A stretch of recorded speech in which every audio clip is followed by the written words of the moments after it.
China gives the green light for stock index futures as well as short selling and margin trading of stock.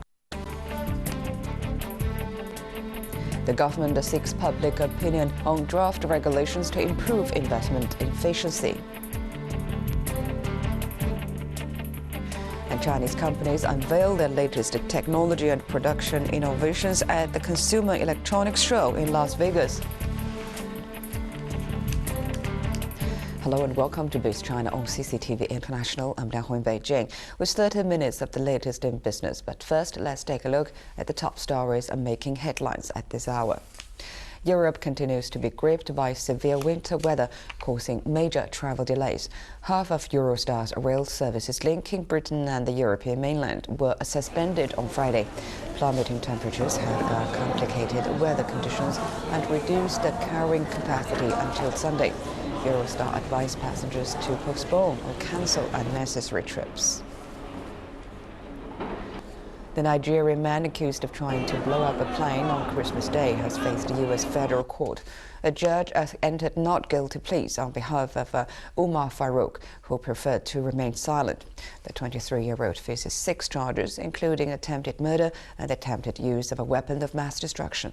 3 rockets have been fired at a building in the northwestern Afghan city of Herat, earmarked as the future site for the U.S. consulate. One RPG-7 rocket hit the building, while 2 others landed nearby.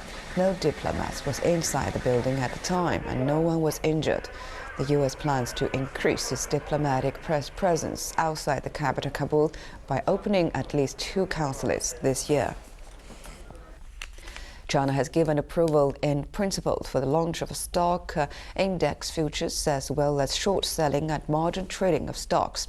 This new move could also help boost stock prices and increase the role of China's securities markets. Qi Tianxin reports.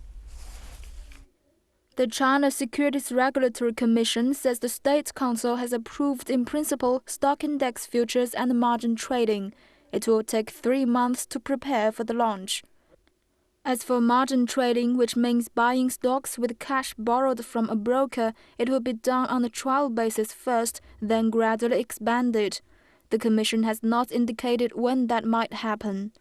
The launch of stock index futures is thought to mark the first in a series of derivative products to be rolled out for trading on Shanghai's Financial Futures Exchange. China set up the exchange in late 2006 to launch derivatives starting with stock index futures. The plan was later put on hold because of mounting financial turmoil around the world. A lack of sophisticated tools to manage risks in the Chinese stock market has been a major shortcoming. The government pushed ahead with efforts to make the securities market more efficient and attractive despite the global financial crisis. Qi Tianxin, CCTV. The new products will provide more choices for investors, but experts are warning them to do their research and be cautious at risks. Qi Tianxin explains. Margin trading is borrowing money from a broker to buy stocks. When the contract expires, investors must pay the money and interest back in cash. Short selling means to borrow a security from a broker and sell it, with the understanding it must be bought back later, hopefully at a lower price, and returned to the broker. Both are techniques commonly used by investors who try to profit from the price movement of a stock, but they are not foolproof. For investors, margin trading and short selling is a kind of credit exchange. It can magnify both investors' profit and risks. I suggest investors be cautious. A stock index future is a contract on the value of a particular stock index. Unlike other futures contracts in which a given commodity is specified for delivery, stock index futures call for cash settlement because it is not possible to deliver an actual index. This future allows investors to buy or sell an index at a preset value on an agreed date. It can be used to speculate on the direction of the stock market, hedge a portfolio of securities against the general market movements. The launch of stock index futures will help stabilize the stock market. It will cast a positive on blue chips, because blue chips are considered as the targets of the index futures. Experts say the stock index futures will give investors a tool to protect against the losses and profit from any declines in the market. Until now, Chinese investors could only profit from gains in equities. 吉田新 CCTV. Margin trading and short selling are popular exchange techniques in a securities market around the world. It will provide a new channel for Chinese investors as well as a hedging tool to avoid risks. Investors can buy or sell equities. Margin trading and short selling when the stock prices move drastically, so it can help stabilize the market and rationalize stock prices. Margin trading and short selling can also boost transactions to increase liquidity in the market. Experts say it could reshape the entire market. The launch of margin trading and short selling is of great significance to the development of China's capital market. It will help the market form a reasonable pricing scheme and valuation scheme. It will also raise the profitability of the securities agencies. More importantly, it may change the structure of the entire securities sector. Now let's review the development of stock index futures. The scheme was conceived during the early 1980s when most Western countries suffered from inflation and speculation due to the crude oil prices. Stock index futures were created as a hedging tool against risks. In February 1982, the world's first stock index futures contract was inked by the Kansas City Board of Trade in the U.S. In the same year, the Chicago Mercantile Exchange and the New York Board of Trade also launched stock index futures. Since then, transaction volume has surged rapidly and become an important financial tool on the international capital market. China joins more than 30 other countries in having stock index futures. For more insight on the pending approval for launching stock market index futures, as well as for short selling and margin trading of stocks, we spoke earlier with Mr. Wang Qing, Chief Economist of Morgan Stanley Greater China. He expects China's A-share market will respond positively to the news in the near term. Well, in theory, this news of launching index future and margin trading should be neutral to the market because it's an improvement to the fundamental structure of the market that not necessarily suggest any upside, downside to the market in general. However, based on experience from other countries which made a similar policy change before, the initial market reaction tend to be positive. It is being considered as an important step toward a better functioning of the market, which should be a positive development. And also in the large cap stocks, especially those who are frequently transacted and the liquidity on which are abundant, tend to perform well in the run-up to the launching of the index future and the margin trading. Last but not least, it obviously will create additional business opportunities for capital market players such as security broker companies who are qualified to participate in these transactions. Experts say that work can be done. Watch Biz China and make China business your business. Biz China, only on CCTV International.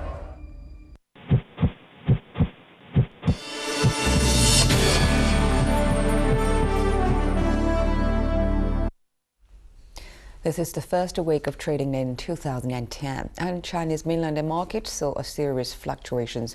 A combination of rumors, a positive outlook, and government policies contributed in making the first week of 2010 a roller coaster ride for stock markets.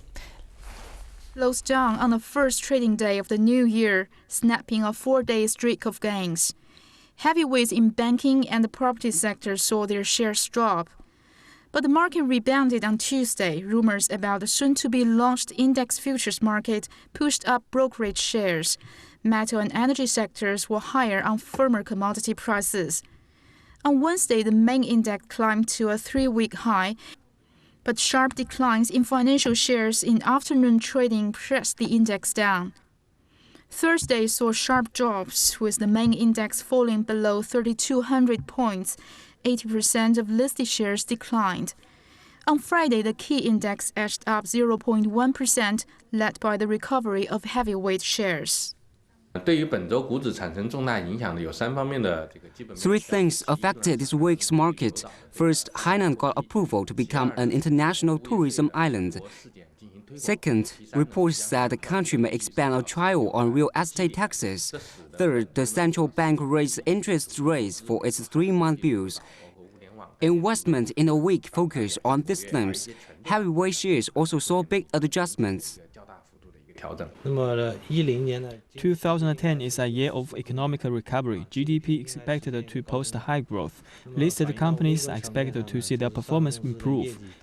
In addition, the central economic planners have decided to issue more stimulating policies. The positive fiscal and easy monetary policies will not be withdrawn. It is estimated that this year will see further liquidity. Altogether, the index was down around 2.5% for the first week of this year.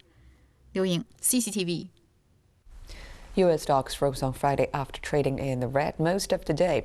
Earlier, investors concluded weak December jobs data would not upset the steady economic recovery. The jobs report said U.S. employers cut 85,000 jobs in December. This data will likely offset strength in manufacturing, services and housing in the world's largest economy. But it wasn't all doom and gloom, with the report backing the economic recovery. Stocks managed a slight gains after rappelling earlier in the day. The S&P 500 and the Dow hit new 50-month highs, while the Nasdaq climbed to its highest level in 16 months. Turning to the European markets now, where to gain at the start of today suffered during afternoon trading. Despite the slightest setback, European shares have finished the day strongly to hit a 15-month closing high. Coming up next, we'll find out why the government is turning to the public to help further improve investment regulations. And Chinese companies showcase their technology and production innovations at the Consumer Electronics Show in Las Vegas.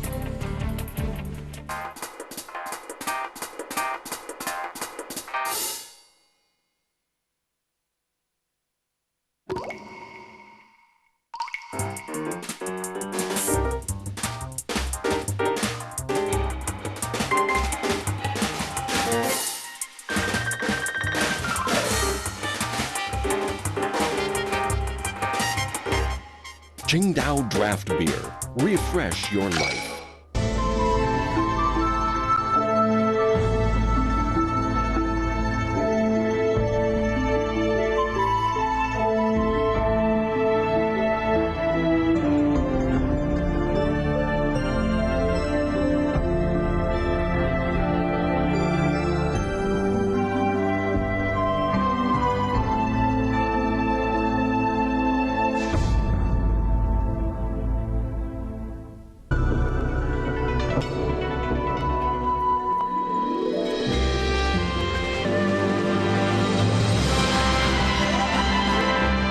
First-rate commercials offered by CCTV Sports and Entertainment, the exclusive advertising agency of CCTV9. Attract a worldwide audience of millions to your enterprise and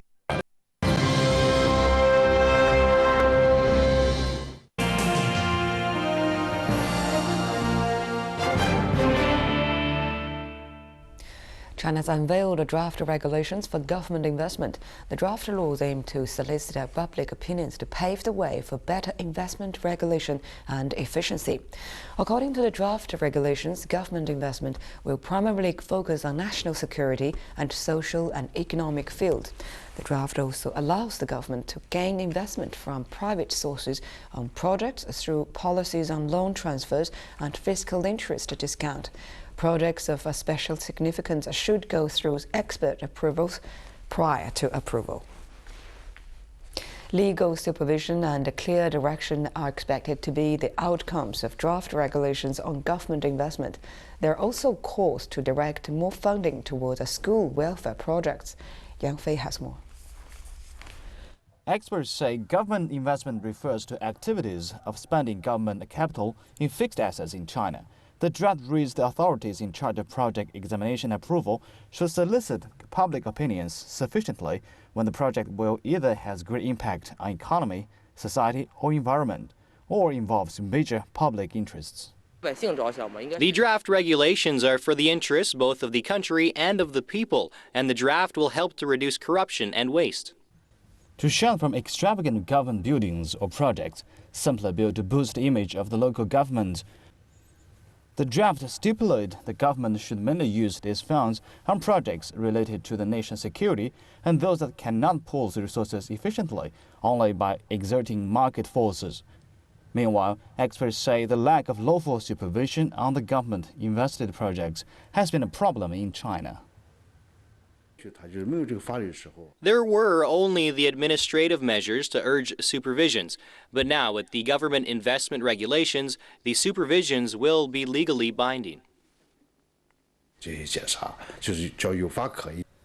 Experts say based on the experience of the developed countries, the government investment should focus on the social welfare fields such as medical care, education, and housing for low-income families.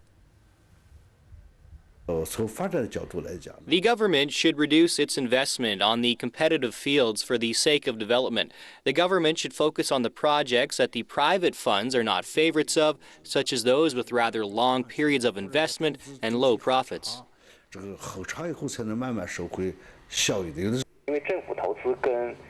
government investment should be different from the private investment. It is the adjuster of the social investment. The Chinese central government launched an economic stimulus plan at the end of 2008 to combat the global financial crisis, targeting to invest 4 trillion yuan by 2010. The central government has so far made investment for nearly 1 trillion yuan. Yang Fei, CCTV. China's central bank will further improve the effectiveness of its monetary policy implementation. The goal is to achieve a better targeting. It will also maintain the current appropriately loose stance. That's the picture being presented by the institution's deputy governor, Yi Gang. China's central bank has surprised the market on Thursday by raising the auction yield of its 3-month bills for the first time since mid-August.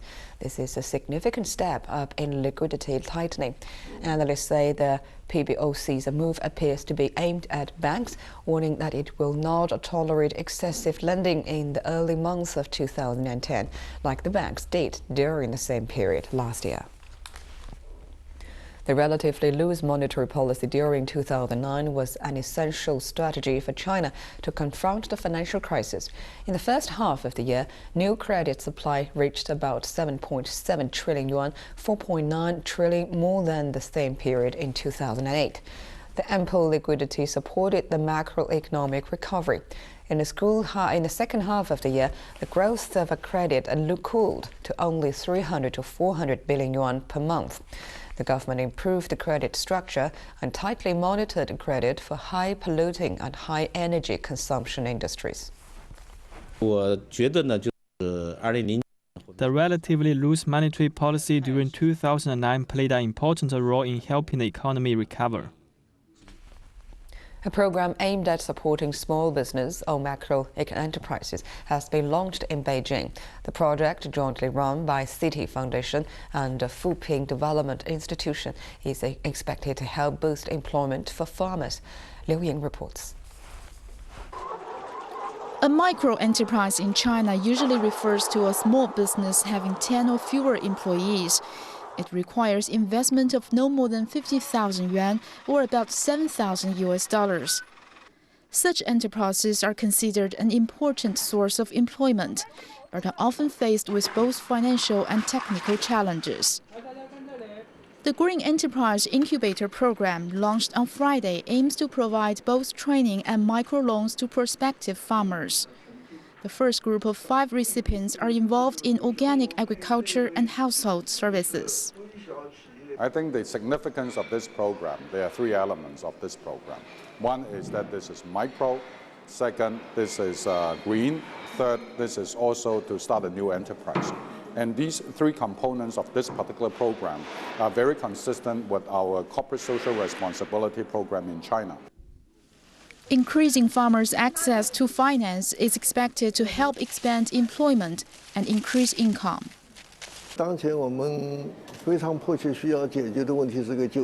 Employment is a pressing issue facing China. Private and micro businesses, rather than big state-owned enterprises, provide main source of employment. Tackling employment problems has the effects of reducing poverty. China currently has more than 1,500 microfinance institutions. They are considered the new force in meeting the financial demands of farmers and micro enterprises. Liu Ying, CCTV.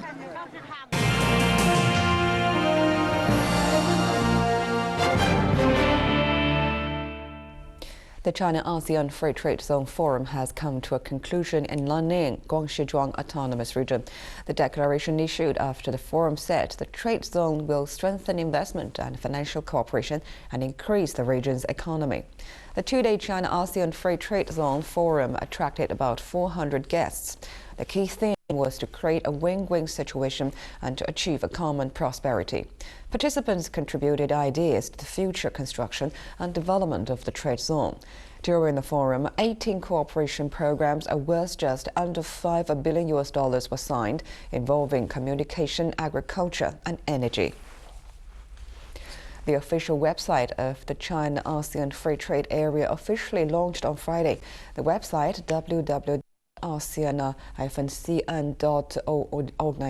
is a joint production built by China and ASEAN member nations. The site provides information concerning policies, rules and regulations, as well as the business opportunities in the free trade area. The website is also seen as an e-commerce platform to boost trade among China and ASEAN countries. Every country will designate staff to update information and maintain the site. With the establishment of the China-ASEAN Free Trade Area, more flights are available linking the region. Convenient communications is also boosting regional tourism and trade. Qi Tianxin has more. The route from Nanning to Bangkok has been reopened. It was suspended for more than a year due to the global financial crisis. The direct flight has cut the travel time between the cities by 5 to 6 hours. Tour package charges to Thailand has also cheaper. Some prices are about 25% less than before the route was reopened. I'm very happy to see the direct flight. I brought forward my travel schedule and signed up for the first tour group taking the direct flight to Bangkok. The first direct flight from Nanning to Vientiane, capital of Laos, took off Wednesday. The line connecting Nanning and Yangon, capital of Myanmar, will open Saturday. This brings the total number of air routes from Nanning to ASEAN countries. We are planning to run direct flights from Nanning to the Philippines and Cambodia to improve the air network connecting Guangxi and ASEAN countries.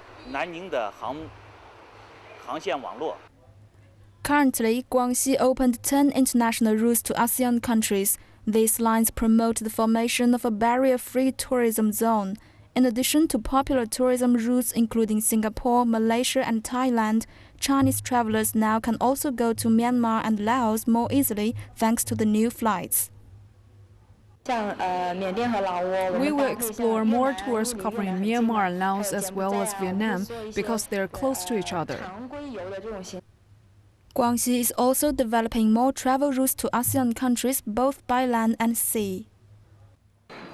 A communications network centered with Nanning has been built. It includes ports, sea routes and highways. A complex communications solution linking to ASEAN countries taking shape.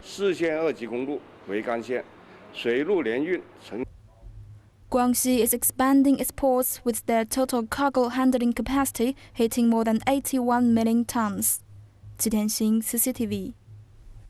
Many Southeast Asian banks are flooding into South China's Guangxi Autonomous Region after China and ASEAN opened their free trade zone at the beginning of the year. Zheng Junfeng reports. In 2008, Ms. Cao started an import and export company that traded local specialties in Nanning, the capital city of Guangxi. But no banks were willing to issue her loans to expand business as her company was new and small. But in 2009, a piece of news brought Ms. Chow some hope. The Development Bank of Singapore opened its first branch in Nanning. Ms. Chow knew that many of her clients in Southeast Asia use DBS services, so she tried to apply for a loan. With just her credit history and cash flow record, she got a first ever bank loan of 1.6 million yuan. The time for small companies has come, with the loan metric volume has increased tenfold compared to last year. Clients like Ms. Chow are exactly who DBS is looking for. The bank manager says Nanning will be an important gateway for economic cooperation between China and ASEAN.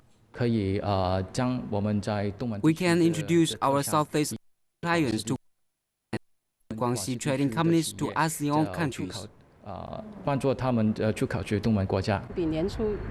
Foreign banks' assets have jumped 2.8 times compared to 2 years ago. Savings they have absorbed surged 4.6 times. Lending has skyrocketed by 112 times. The growth is huge. Besides DBS, Vietnam's Saigon Tongting Commercial Bank has also opened a representative office in Nanning. The two banks have lent a total 5 billion yuan in Guangxi. Zheng Junfeng, CCTV.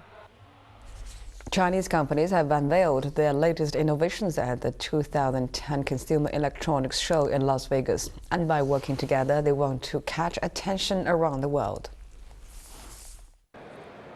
Organisers of the Consumer Electronics Show estimate the world electronics market is worth over $680 billion, and Chinese manufacturers are keen to cash in on the burgeoning market. China's Haier Group has been exhibiting at the show for several years. This year, it presented the first completely wireless TV. With the eyes of the technology world set squarely on the event, Haier knows it's important to establish itself as a true innovator. Haier exhibited 100 products at the show, and more than half are LED products. We also just debuted our wireless ultra-slim LED HD TV at the event. The TV set needs no cable lines to power or connect to the internet. It provides conveniences for consumers to use home appliances. It also makes installation easy. Haier sold 15,000 wireless televisions in less than 1 day at the show. It says technology is a key component in speeding up its expansion overseas. In the late 80s and early 90s, Haier had the advantage of not being a big multinational. That's why we could have a flexible sales structure in the overseas market, and we gained very fast expansion over the year. Other giants could take years to launch a new product. As well as big Chinese companies like Huawei and Changhong, many small and medium-sized Chinese businesses are hoping to make an impact in the international community. China's ACE Electronics enterprise is showing the world's smallest digital video camera at the expo. It also has interesting and innovative gadgets like a gun-shaped video camera and waterproof camera with shock and drop-proof features. We always believe that your enemies will stay away from you if you could stay closer with your consumers. What is the biggest challenge for Chinese firms is to win the trust of consumers. But the issue couldn't be resolved by just one.